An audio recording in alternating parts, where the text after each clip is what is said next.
একটা মেয়ে যে স্বামীর সম্মান বোঝে না, সে কিসের স্ত্রী? আর সবার একটাই সমস্যা, আমার স্বামী ভালো না, আমার স্বামী ভালো। তার ধারণা যে তার স্বামী ভালো না, বাকিদের সবার স্বামী ভালো।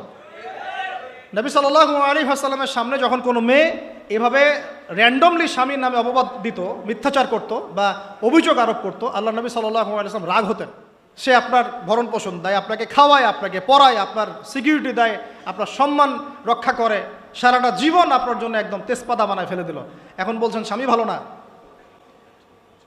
মেয়েদের দিনদার মেয়েদের মধ্যে যে পরিমাণ স্বামীর প্রতি অশ্রদ্ধা, অসম্মান আর কটুবাক্য, সম্মানহানি, গায়রতের খেলাফ কাজ করার যা দৃষ্টান্ত আমাদের সামনে আছে, আর বেদিনদের ব্যাপারে বলার তো আমার ভাষাই নাই।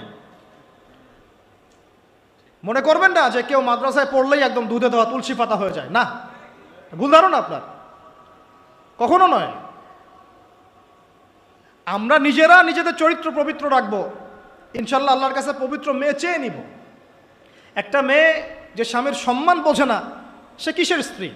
বোঝে না, সে কিসের স্ত্রী? আবার একটা স্বামী যে তার স্ত্রীর সম্মান বোঝে না, সে কিসের স্বামী?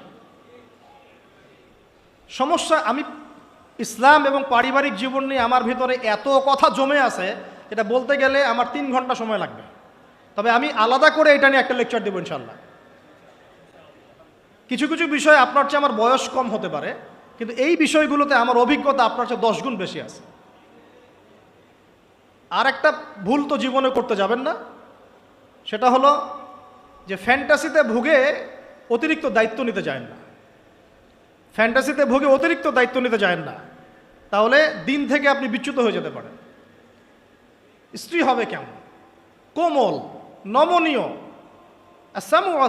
শুনবে, আনুগত্য করবে, যে কথাগুলো কোরআন সুন্নাহর মধ্যে আছে এগুলো শুনবে, আনুগত্য করবে, স্বামীর সম্মান বুঝবে। সারাদিন স্বামী বাহির থেকে কষ্ট পরিশ্রম করে বাসায় ঢুকে, তার চেহারা দেখলেই যেন সব পরিশ্রম ভুলে যায়, এমন হবে স্ত্রী। ঘরে ঢুকেই খাটাস খুটুস, কথা নাই, বার্তা নাই, ঝগড়াঝাটি, হ্যাঁ, খাওয়া রেডি করা, যাও খেয়ে নাও। আপনারা কি মনে করেছেন?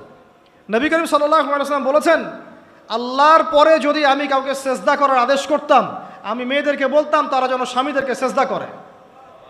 এখন তো আপনারা সব তসলিমা নাসরিনের ফ্যান হয়ে বসে আছে, ওরা আপনাদেরকে ব্রেইন ওয়াশ করে দিয়েছে। সব ক্ষেত্রে সমান অধিকারের কথা আপনাকে কে বলেছে? কোন কোন ক্ষেত্রে আপনাকে অগ্রাধিকার দেওয়া হয়েছে।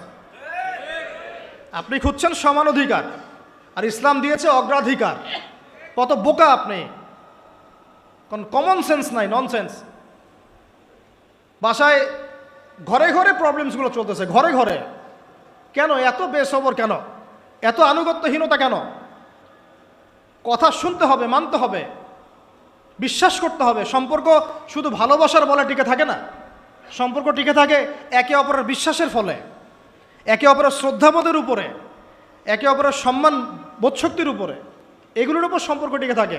সৌন্দর্য, ভালোবাসা তো আজ আছে কাল নাই। বিশ্বাস, রেসপন্সিবিলিটি, সবর, ইতাআত, এগুলোর উপর সম্পর্ক টিকে থাকে। তখন ভালোবাসা এত লম্বা হয় যে দেখেন অনেক চাচা চাচিরা আছে এখনও, বৈবাহিক সম্পর্ক হচ্ছে 40 বছর, এখন পর্যন্ত কোনোদিন ঝগড়া লাগে নাই।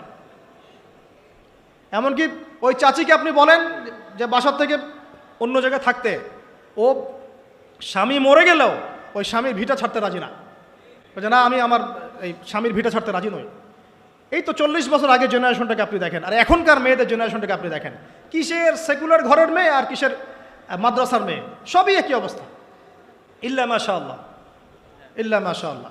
এখন এগুলোর ফলশ্রুতিতে যখন দেখা যাবে যে কনফ্লিক্ট তৈরি হচ্ছে, তখন আবার দেখা যাবে কি আইন কানুন, সমাজ, পরিবেশ সব মেয়েদের পক্ষে। দিন শেষে আপনি দোষী হয়ে যাবেন, দিন শেষে দোষটা আপনার ঘাড়ে এসে পড়বে। মানে সমস্যা ক্রিয়েট হতে হতে হতে হতে এমন একটা জায়গায় যাবে যে তখন আপনি রিয়্যাক্ট না করে থাকতে পারবেন না। তখন যদি আপনি কোনো রিয়্যাক্ট করে ফেলেন, সব দোষটা তখন আপনার ঘাড়ে গিয়ে পড়বে। এভাবে আস্তে আস্তে পরিবারগুলো ভেঙে যাচ্ছে। ভালো লাগছে না, আল্লাহ পাকের নেয়ামত ভালো লাগছে না। আর যারা দিনদার, যে স্বামীরা দিনদার, পরহেজগার, মুত্তাকি এবং দ্বীনের পথের পথিক, তাদের জন্য স্ত্রীদের ভূমিকা কেমন হওয়া উচিত?